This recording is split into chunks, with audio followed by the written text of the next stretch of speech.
Kumusta? Okay, may dala kang isang malaking puzzle para sa atin ngayon. Ang mission natin, pagtagpi-tagpiin lahat ng piraso mula sa mga source mo para makilala itong isang mysterious character sa propesiya ng Biblia. Ang tawag sa kanya ay maliit na sungay o sa Korean, Chagan Pool. Parang detective work ito, di ba? Susundan natin yung mga clue mula Daniel hanggang sa pahayag para alamin kung sino ba siya, ano ang ginagawa niya, at bakit siya mahalaga base sa interpretasyon ng mga material na ito. Magandang pagkasabi niyan, parang asemblasye talaga. At para lang malinaw tayo sa simula pa lang, ang ginagawa talaga ng mga source na to, kinukuha nila yung iba't ibang simbolo, iba't ibang pangalan at propesya na parang nakakalat sa Biblia. Tapos sinasabi nila, teka, isang entidad lang ang tinutukoy ng lahat ng ito. At ang pinakasentral na argumento, yung puso ng mga dokumentong pinadala mo ay ito. Ang maliit na sungay ay tumutukoy sa kapapahaan ng Babylonia, Roma. O sa Korean, Pabellon Roma Kyohangkon. Yan ang magiging North Star natin sa buong usapan na to. Okay, sige, simulan nating himayin yan. Let's go back sa simula. Sa aklat ni Daniel, Kabanata 7, dito unang lumitaw ang karakter natin. Sabi sa source mo, may 4 na malalaking hayop at yung pang-4 na kinikilala nilang imperyo ng Roma ay sobrang nakakatakot daw. Tapos may 10 sungay at bigla may sumulpot na isa pang sungay. Isang maliit na sungay, pero hindi lang siya basta sumulpot. Binunot niya yung 3 sa 10 na una. Parang hostile takeover. Eksakto, isang hostile takeover. At ang binibigyang diin ng source material ay hindi lang yung ginawa niya, kundi kung ano siya. Kasi inilalarawan sa Daniel 7.8 na mayroon itong mga matang tulad ng mata ng tao at isang bibig na nagsasalita ng mga dakilang bagay. Sinasabi ng mga dokumento mo na hindi ito simpleng kaharian lang or bansa. Ang mata ng tao ay sumisimbolo raw sa talino sa isang leader na tao. At yung bibig na nagsasalita ng dakilang bagay, yan daw yung tumutukoy sa isang kapangyarihang panrelihiyon, yung nag-aangkin ng otoridad na para sa Diyos lang. Okay. So, hindi lang ito political na kapangyarihan. May elemento ng relihiyon at talino. At dahil lumabas at mula sa ika-4 na hayop, ang Roma, ang logic ng source, simple lang. Ang kapangyarihang ito ay galing sa loob ng imperyo ng Roma. Dito na nila ipinasok ang kapapahan. Malinaw na malinaw yung koneksyon para sa kanila. Napakalinaw at para sa kanila ito yung pundasyon. Ang pagkakakilanlan sa maliit na sungay bilang kapapahaan ng Babylonia, Roma, yan yung susi. Yung susi na magbubukas sa interpretasyon ng lahat ng iba pang kaugnay na propesiya. Okay. So, kung kilala na natin yung suspect, ano naman ang modus operandi niya? Based sa notes mo, parang may pattern yung ginagawa ng maliit na sungay. Hindi lang siya basta masama. May mga specific na gawain. Parang hinatin ng source mo sa 3 klase ng atake. Atake sa otoridad ng Diyos, atake sa mga tao ng Diyos, at atake sa mga kautusan ng Diyos. Simulan natin doon sa atake sa Diyos. Tama. Ang unang katangian niya ay nagsasalita laban sa kataas-taasan. Ini-interpret ito ng source bilang pag-aangkin ng mga titulo na para lang sa Diyos, di ba? O yung pagpapatawad ng kasalanan na, tanging Diyos lang ang makakagawa. Pangalawa, yung atake sa mga tao ng Diyos. Malinaw na sinabi sa Daniel 7, nakikipagdigma at umuusig sa mga banal. Ito raw yung mga panahon ng matinding pag-uusig sa kasaysayan laban sa mga naninindigan sa Biblia. At yung pangatlo, yung atake sa kautusan, na parang napakahalaga sa argumentong to. Sinasabi sa Daniel 7.25 na susubukan nitong baguhin ang mga panahon at kautusan. Ano raw yung particular na tinutukoy dito? Dito nagiging very, very specific ang source material. Ang argumento nila ay tumutukoy ito sa pagbabago sa araw ng pamamahiga mula sa Sabado, ginawang Linggo. At yung pag-aalis o pagbabago sa ikalawang utos, yung laban sa pagsamba sa mga imahe, mula sa listahan ng 10 utos. Para sa source, ito yung ebidensya. Ang ebidensya ng pagtatangkang baguhin ang mismong batas ng Diyos. Okay, ang bigat niyan. Pero hindi pa diyan natatapos. Teka, so parang sinasabi ng sources mo na itong maliit na sungay ay parang isang master villain na gumagamit ng iba't ibang alias sa buong Biblia.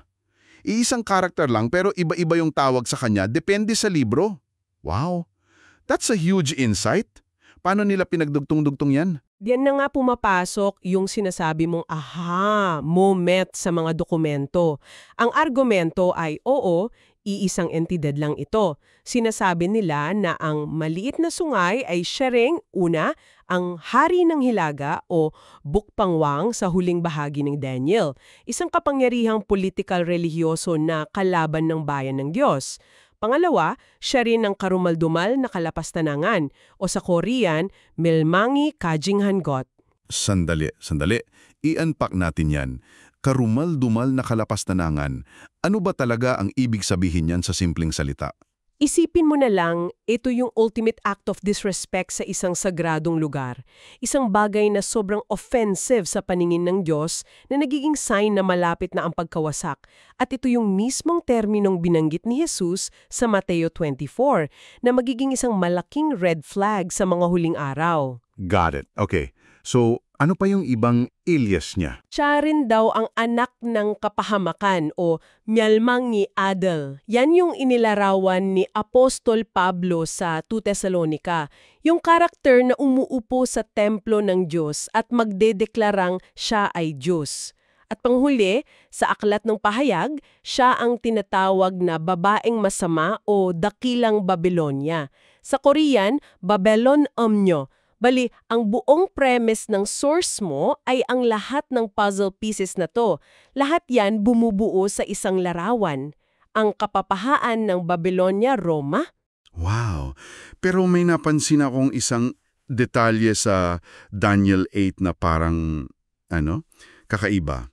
Sinasabi doon na ang kapangyarihan ng maliit na sungay ay hindi raw nagmumula sa sarili nito. Paano yun? Napakagandang punto niyan at malinaw ang paliwanag ng source dyan. Ang kapangyarihan nito ay hindi pansarili. Hindi.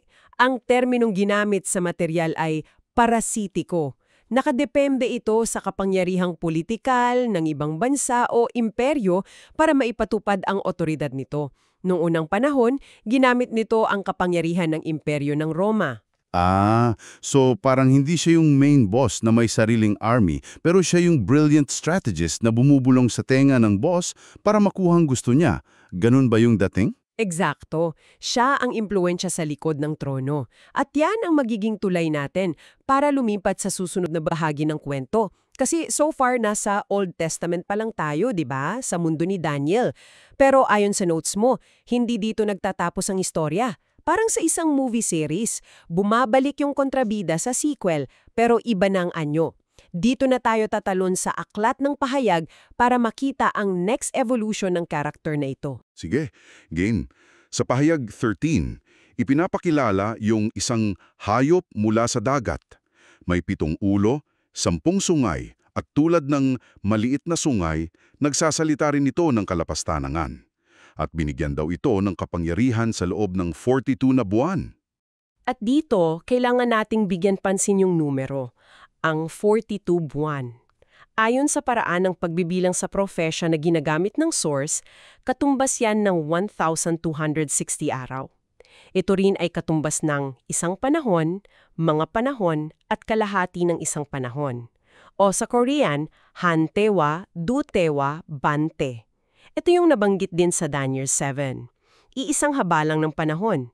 At tinatawag ito sa mga material mo na unang kalahati ng huling isang linggo. O Jonban Ilre. Basically, isang specific prophetic period. Okay, so a recurring timeline. Gets. Pero may isa pang major character sa pahayag, sa chapter 17. Ang babaeng masama na nakasakay sa isang pulang hayop. Ang description sa kanya, grabe, lasing daw sa dugo ng mga banal, nakasuot ng kulay ube at pula, at may pangalang dakilang Babylonia. Paano ito ikinonekta ng source sa maliit na sungay? Dito na nagiging visual yung konsepto. Ang argumentong binubuo sa mga dokumento mo ay ito. Ang babae, yung unyo, ay ang kapapahanan ng Babylonia, Roma yung kapangyarihang panrelihiyon. Ang pulang hayop na sinasakyan niya, yung Bulgan Jimson, yan naman ang pandaigdigang pamahalaan ng hayop o sige Jimsang Jungbu, yung kapangyarihang politikal. Sinasabi pa nga na itong hayop na to ay pinagsama-samang anyo ng 4 na hayop sa Daniel. May katawan ng leopardo para sa Gresya, paa ng oso para sa Persia, bibig ng leon para sa Babylonia, na nakatayo sa pundasyan ng Roma. So yung larawan na binubuo dito ay isang relihiyosong sistema na parang nakasakay o kumokontrol sa isang pandaigdigang gobyerno sa hinaharap. At itong pinagsamang babae at hayop, ito na rin yung hayop mula sa dagat. Medyo nakakalito. Medyo. Oo, pero ang paliwanag ng source ay ganito. Ang hayop mula sa dagat ay yung pinagsamang entidad. Yung hayop mismo ang gobyerno. Yung babae ang kumokontrol dito. Magkasama sila. At dinadala pa nila to sa isang hakbang. Tinatawag din nila itong ikawalong hari. Or Palche Wang. Ang pandaigdigang gobyerno yung ikapitong ulo, pero kapag kinontrol na ito ng kapapahan, ito na ang nagiging ikawalong dominanteng kapangyarihan sa mundo. Okay, I think I'm following the logic. Pero may isang malaking tanong na tila sinusubukang sagutin ng mga material mo. Kailan ba nangyari o mangyayari to? Ang maliit na sungay ay tumutukoy sa kapapahan noong Middle Ages o sa isang kapangyarihan na lilitaw pa lang sa hinaharap. Kasi may dalawang pananaw na inilatag. Oo, at mahalagang tingnan natin pareho para maintindihan yung konklusyon. Ang unang pananaw o Kyonhe-il ay ang historical na interpretasyon. Sinasabi nito na ang maliit na sungay ay ang kapapahan noong gitnang panahon. Sa view na ito, yung 10 sungay ay ang 10 tribong Germanic na sumakop sa kanlurang imperyo ng Roma. At yung 3 sungay na binunot, 3 kaharian yon na sumalungat sa doktrina nito at winasak para bigyang daan ang kapangyarihan ng Papa. Partikular na tinukoy dito ang Heruli, ang Vandals at ang Ostrogoths. Makes sense as a historical interpretation. Ano naman ang ikalawang pananaw, yung Gyonhei? Ito naman yung futuristic view. Sinasabi nito na ang maliit na sungay ay isang kapapahan na lilitaw pa lang sa hinaharap. Sa panahon ng huling 1 linggo ng propesiya, ang 10 sungay dito, 10 hari o bansa sa modernong panahon. At ayon sa pananaw na ito, wawasakin din ng kapapahan ang 3 sa kanila para makuha ang kapangyarihan. So, dalawang magkaibang timing, past versus future. Paano ito niresolve ng source? Alin sa dalawa yung pinanindigan nila? Kasi parang hindi pwedeng pareho. Dito na nga nagiging very nuanced yung conclusion ng source material. Hindi sila pumiling ng isa lang, pinagsama nila. Ang argumento ay ito. Ang maliit na sungay o ang kapapahanan ng Babylonia, Roma ay isang entidad na may dalawang pagpapakita. Umiral na ito sa kasaysayan, sa panahon ng Roma at Middle Ages. At iyon ang katuparan ng pagbunot sa 3 sungay. At muli itong lilitaw ng may buong kapangyarihan sa hinarap, sa tinatawag nilang huling 1 linggo o Majimak Il-ire.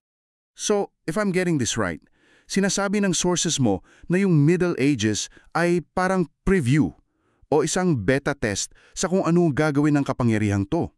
Yung persecution, yung pagbabago ng batas, yan yung historical performance. Pero yung final version, yung 2.0, will be on a global scale.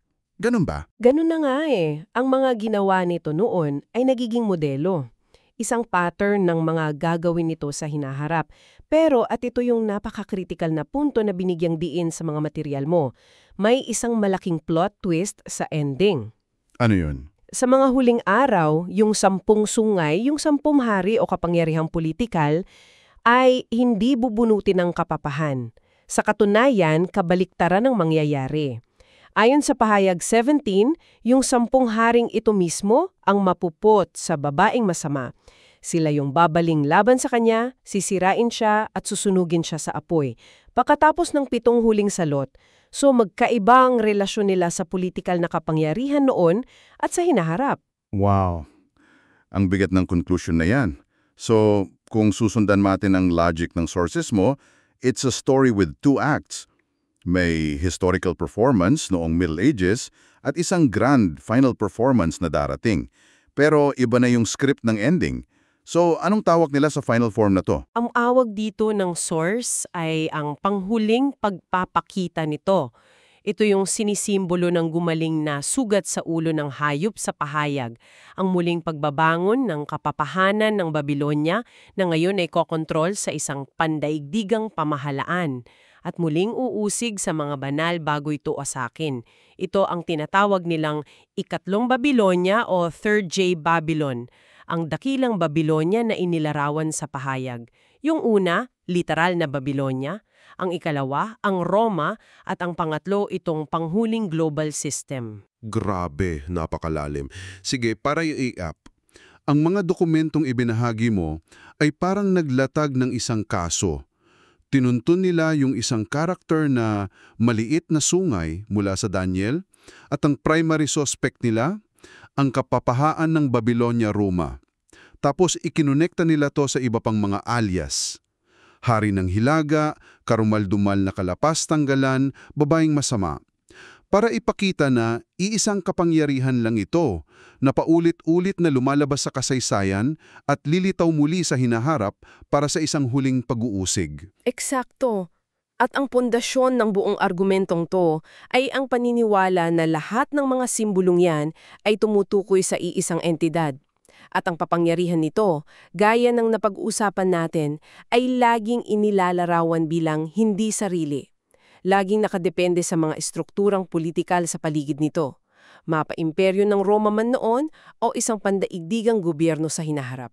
Napakalinaw ng pagkakalatag. Maraming salamat sa paggabay sa atin sa napakakomplikadong paksang ito. Walang anuman, pero bago tayo tuluyang magtapos, may isang punto sa konklusyon ng source mo na sa tingin ko ay nagiiwan ng isang napakahalagang tanong. Isang tanong para pagnilayan mo. Malinaw na sinabi sa dulo na ang maliit na sungay na partikular na bumunot sa tatlong sungay ay tumutukoy sa kapapahahan noong Middle Ages. Ang tanong na naiwan ay ito. Kung ang historical na pagpapakita ng kapangyarihang ito at ang panghinaharap na pagpapakita ay magkaiba ang relasyon sa 10 sungay, sa una, winasak niya ang 3, sa huli, siya ang wawasakin ng 10. Ano ang ipinahihiwatig nito tungkol sa kung paano natin dapat unawain ang propesiya? Hindi lang bilang isang-isahang pangyayari sa hinaharap, kundi marahil bilang isang paulit-ulit na pattern o modelo na nagpapakita sa iba't ibang paraan sa iba't ibang panahon. Iyan ay isang bagay na maaari mong pag-isipan.